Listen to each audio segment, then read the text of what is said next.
Much has been said about India's initiative to transform its transport sector in the last few years.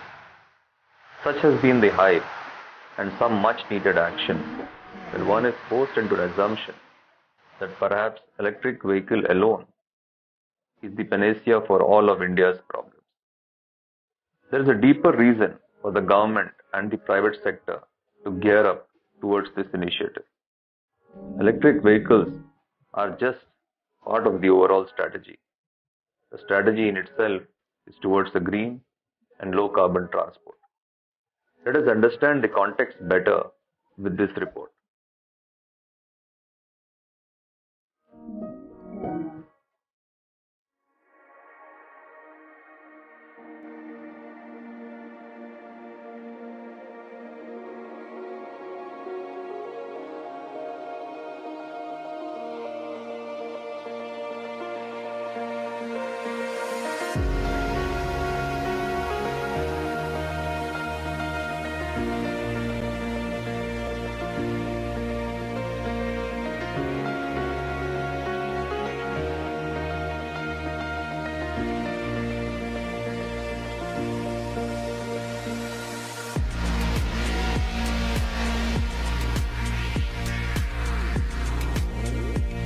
Hi, this is Minnie here, and you are listening to a podcast brought to you by Green Story Media. Today, let us look at the low carbon transport in India and are electric vehicles really the answer to the decarbonization of India's transport sector? You may think that the switch to electric vehicles is an inevitable prospect. With the amount of mind space that is driving this change, both in the media and in the government, it makes sense to get a closer look at facts. Let us first start with some basic information. Globally, transport accounts for 23% of the energy-related CO2 emissions that feed global warming. Carbon emissions from the sector are estimated to grow faster than most other sectors in the coming future. Therefore, decarbonization of transport has seen a growing sense of seriousness among policymakers and is now being viewed as an essential means to achieve the global climate change mitigation targets. India is the world's third largest emitter of greenhouse gas emissions, and its national actions will significantly impact the abatement of persisting emissions.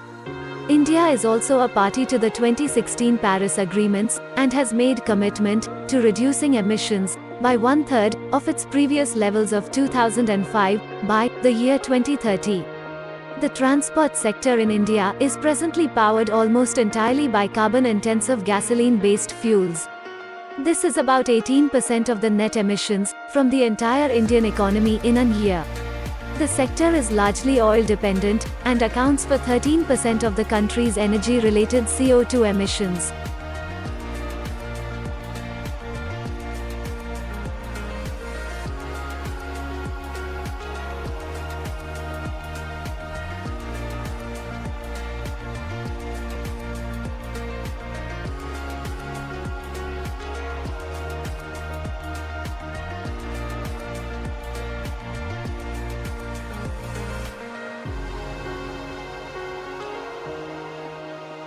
While these numbers are extremely high, they are still well below the highest emitters such as China and the United States. So should one be worried? Yes, because this is likely to change in a big way in the future. A Global Carbon Project report, out in 2018 points out that India's carbon emissions are rising more than twice as fast as the global rise. As many would know, the per capita ownership of vehicles is very low in India, even including that of goods and public transport. The average percentage of households that own a car in India stands at 7.5%, and that of those who own a two-wheeler stands at 49.5%. As per the government figures, there are some 280 million registered vehicles on the Indian roads. It could be considered still low perhaps to service a 1.4 billion population. But the fact is, the economy is growing, the population is growing, and the ownership of vehicles has grown quickly in the last decade, and is well slated to grow in the next one too. Let us explain this through some numbers. As per the figures put out by SIAM Society for Indian Automobile Manufacturers, the automobile sales in India is at an average of 21.5 million plus units in the last 6 years, including that of the 2 years of pandemic, when the sales fell over 20%. In fact, the sales from the high of 26 million in 2017-18 fell to 20 million units in 2021-22, but is set to rise again. Going by many indications, the growth is normalizing in India. If the automobile sector start to add 25 to 30 million vehicles every year from here on, then we are talking about anywhere between 250 to 300 million new vehicles on the road by the close of this decade. Accounting for some residue of the existing fleet of vehicles already on the roads, India could be competing with China for the largest share of vehicles on its roads in the world by 2030. So what does this mean for India? In the business as usual scenario, it would mean that the country's busy roads will further choke to a stall with this increase in vehicles, but there are other worries. The bigger problem is that of air quality, what China is seemingly in control of and what India is woefully short on for the moment. As per WHO estimates, in a report in 2016, 10 out of the 20 most polluted cities in the world are in India. This study is based on the concentrations of PM 2.5 emissions in the air which is most harmful to human health. India was ranked the 5th most polluted country by WHO in 2019, in a report which said that 21 among the top 30 most polluted cities in the world were in India. The Indian cities, on an average, exceeded the WHO threshold on air quality parameters by an alarming 500%.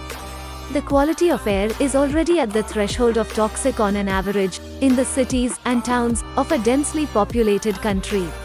So all this development and increase in the number of vehicles could be a double whammy for human health, for a country like India, if there is no serious control on the emissions.